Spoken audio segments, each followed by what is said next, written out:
அந்த இருள் நிறைந்த இரவு தேசிக ராஜ்யத்திலிருந்து வெளியேற்றப்பட்ட இமயவரம்பன் தன் இருண்ட அறையில் அமைதியாக அமர்ந்து கொண்டிருந்தான்.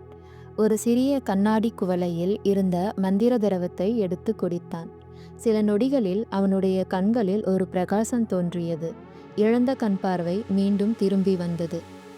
ஆனால் அவன் இழந்த மாய சக்திகள் மட்டும் திரும்பவில்லை. அந்த நிமிடத்தில் இமயவரம்பனின் மனதில் எழுந்த ஒரே உணர்ச்சி கோபம். அந்த கோபம் முழுவதும் நிலாவை நோக்கியது. இதற்கெல்லாம் காரணம் அவள்தான் என்று அவன் மனதில் முடிவு செய்தான். அந்த நேரத்தில் அவன் ஒரு சூழ்ச்சியை திட்டமிட்டான்.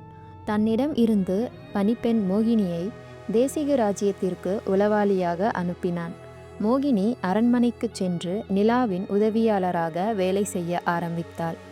ஆனால் அவள் செய்யும் உண்மையான வேலை வேறுதான். ராஜ்யத்தில் நடக்கும் ஒவ்வொரு விஷயத்தையும் இமயவரம்பனின் அறையில் இருந்த மாய கண்ணாடி வழியாக அவனுக்கு தெரிவித்து கொண்டிருந்தாள். ஒரு நாள் அரண்மனையின் தோட்டத்தில் ஒரு அழகான மாலை நேரம். மெதுவாக வீசும் காற்று, பூக்களின் மனம். அந்த வழியாக நிலாவும் கிருஷ்ணதேவனும் நடந்து கொண்டு பேசிக்கொண்டிருந்தனர். அப்போது நிலா திடீரென கேட்டாள், கிருஷ்ணதேவா, உங்கள் அம்மாவை பற்றி எனக்கு சொல்ல முடியுமா? அந்த கேள்வி கேட்ட உடனே கிருஷ்ணதேவனின் முகம் மாறிவிட்டது. அவன் கண்களில் ஒரு வலி தெரிந்தது. ஒரு வார்த்தையும் சொல்லாமல் அவன் அங்கிருந்து விலகிச் சென்றான். நிலா அதை கண்டு குழப்பமடைந்தாள். நான் ஏதாவது தவறாக கேட்டுவிட்டேனோ என்று நினைத்து அவள் தனது அறையில் சோகமாக அமர்ந்திருந்தாள். அந்த நேரத்தில் அங்கு வந்த கிருஷ்ணதேவனின் உதவியாளர் நிலாவின் முகத்தை பார்த்தவுடன் அவர் மெதுவாக பேச ஆரம்பித்தார். நிலா, நீங்கள் கேட்ட கேள்விக்கான பதில் ஒரு நீண்ட கதை. முன்னொரு காலத்தில் தேசிகு ராஜ்யத்தை தேசிகன் என்ற மன்னர் ஆட்சி செய்தார். அவருக்கு ஒரு மகள் இருந்தார்.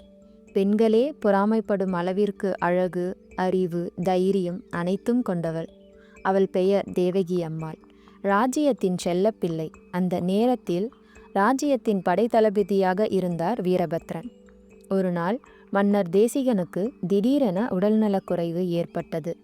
அந்த நேரத்தில் ராஜ்யத்தின் பொறுப்பை தேவகி அம்மாள் ஏற்றுக்கொண்டாள்.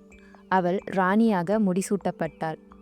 ஆனால் அவள் ஆட்சி ஆரம்பித்த சில நாட்களிலேயே ஒரு பெரிய ஆபத்து வந்தது. எதிரி நாடு திடீரென தேசிக ராஜ்யத்தின் மீது படையெடுத்து வந்தது. அந்த போரில் ராணி தேவகி அம்மாள் வீரபத்திரனின் தலைமையில் படையை வழிநடத்தினாள். அவர்கள் இருவரின் தைரியத்தால் எதிரி நாட்டின் படை தோற்கடிக்கப்பட்டது. அந்த போருக்கு பிறகு வீரபத்திரனின் வீரத்தையும் ஆளுமையையும் கண்டு தேவகி அம்மாள் அவரை திருமணம் செய்தார். அவர்கள் இருவரும் மிக மகிழ்ச்சியான வாழ்க்கையை தொடங்கினர். சில காலத்திற்கு பிறகு அவர்களின் அன்பின் அடையாளமாக கிருஷ்ணதேவன் பிறந்தான். ஒரு வருடம் கழித்து கிருஷ்ணதேவனின் முதல் பிறந்த நாள் விழா அரண்மனையில் மிக கோலாகலமாக நடந்தது.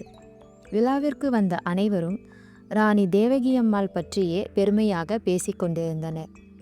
இந்த வார்த்தைகள் வீரபத்ரனின் மனதில் ஒரு பொறாமையை உருவாக்கின. விழா முடிந்த பிறகு தேவகி அம்மாள் கிருஷ்ணதேவனை தூங்க வைத்து கொண்டிருந்தார். அப்போது வாடிய முகத்துடன் வீரபத்ரன் அங்கு வந்தார். என்ன ஆயிற்று என்று தேவகி அம்மாள் கேட்டார். வீரபத்ரன் மெதுவாகச் சொன்னான், இந்த ராஜ்யத்தில் எனக்கு திறமை இருக்கிறது. ஆனால் யாரும் அதை மதிக்கவில்லை. தேவகி அம்மாள் அவனை சமாதானப்படுத்த முயன்றாள்.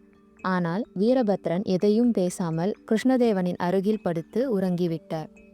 அந்த இரவு தேவகி அம்மாள் யாரிடமும் சொல்லாமல் தேசிக ராஜ்யத்தை வீரபத்ரனின் பொறுப்பில் விட்டுவிட்டு தன் அன்பு மகனையும் பிரிந்து ஒரு கடிதம் எழுதி வைத்தார்.